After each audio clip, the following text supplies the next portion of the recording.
May pera sa basura. Naniniwala magkapatid na Boy at Ray sa kasabihang ito. Ito kasi ang kanilang pinagkakakitaan. Gabi-gabi sa loob ng 2 taon, nandito magkapatid. Deadma sa masangsang at nakasusulasok na amoy ng basura. Para sa kanila, ito ang amoy ng pera, ng pagkain sa lamesa, at ang pang-araw-araw nilang gastusin. Kahit hindi na ako lumabas pa sa iba, dito ako sigurado kikita na ako. Magkano po kitain ito? Baba lang. Mga gado po, estimate. 200 yun. Tapos kakarga ko na pauwi. Doon ko na pipilihan sa bahay. Ano po ginagawa natin? Pinipilihan ko lang yun. Hiwalay ko yung cups, kutsara, yung mga takip, tapos yung styro. Pagdating, itinali na ni Boy ang kayamanang nakuha niya sa gabi. Uwi na ako. Tutulog na. Kinabukasan kasama na ni Boy ang asawang si Ami. Pagkakalkal sa tabi ng kabundok na mga basura naman ang kanilang pinagkakabalahan. Sa pagkakataong ito, hindi mga plastic, styro at kung ano-ano pang gamit ang kanilang misyon. Mga tira-tirang pagkain mula sa iba't ibang mga kainan. Ang tawag daw dito, pagpag. Nandito yung mga pagpag, kung tawagin.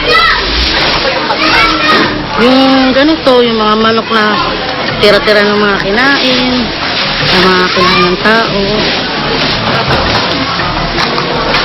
Tapos binibenta namin. Bakas ba sa laman ng manok ang kagat na mga kumain nito? Marami pang laman. Ayon kina Ami, hit raw ang pagpag sa kanilang lugar. Sigurado na po to kasi kumbaga may permanente ka na siyang kinukunan eh.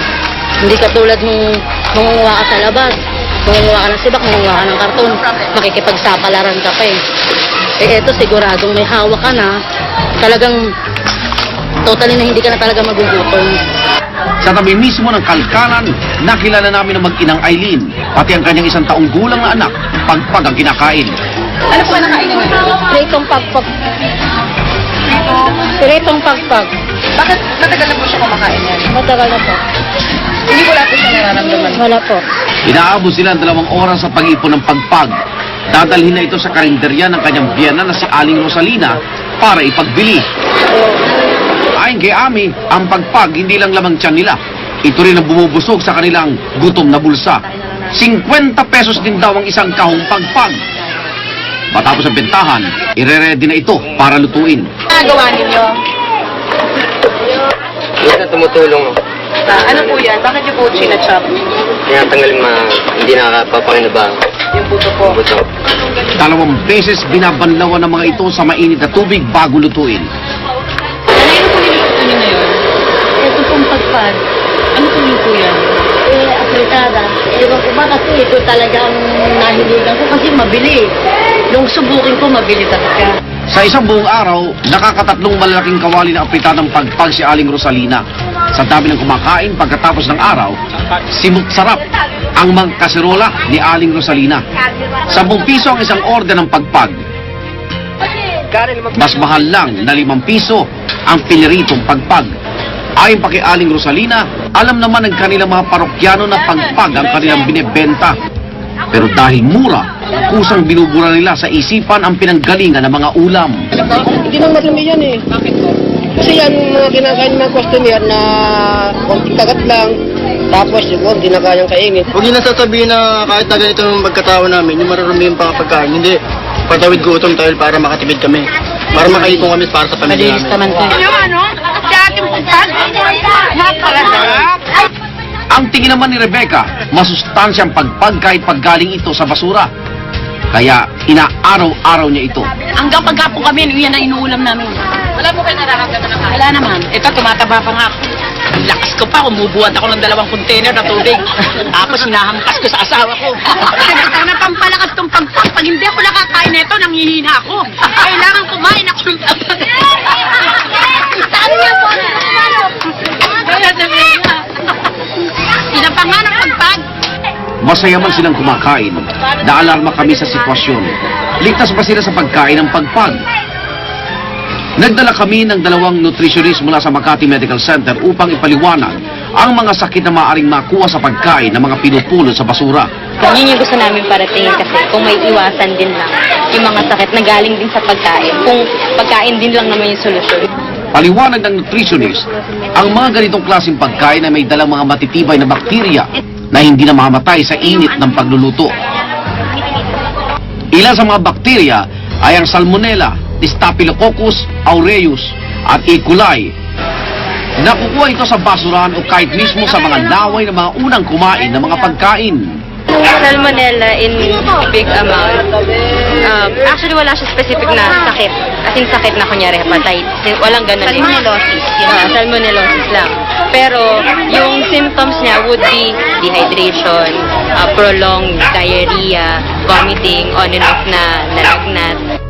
At kapag hindi naagapan, maaari itong humantong sa kamatayan.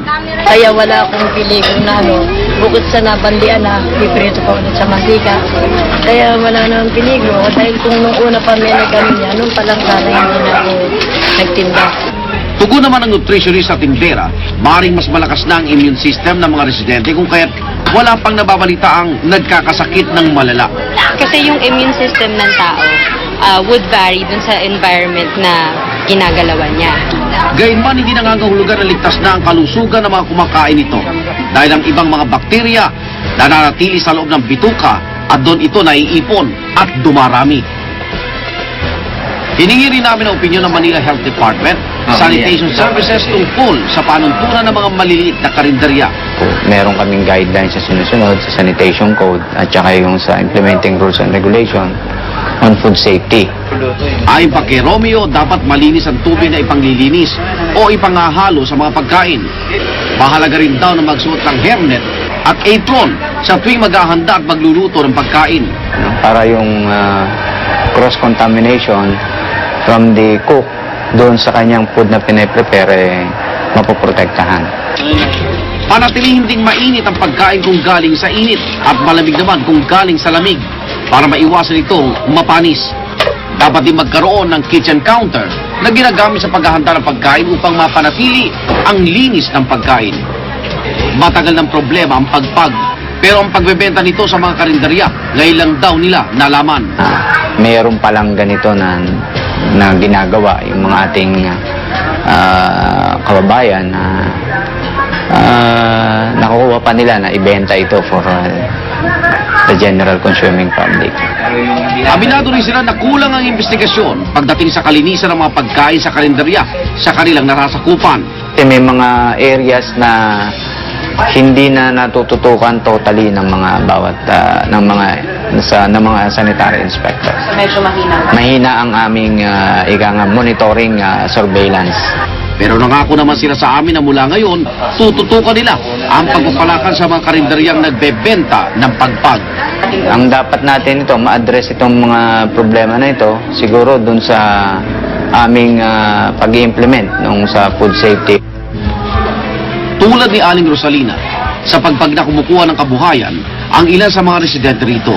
Pero kung hindi ito mabibigyan ng pansin ng mga otoridad, sa lalo madaling panahon, imbis na lamantian, ang pagpag ay makapagdulot ng kapahamakan sa kalusugan.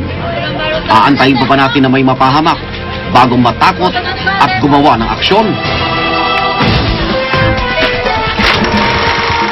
Nilalayan ng mga kwentong ito na hikayatin tayo na maging mas maawain. Pero higit pa roon, ipinaalala sa atin na huwag mag-aksaya at pahalagahan kung ano ang meron tayo. Ako po si Howie Severino at ito ang Sine Totoo.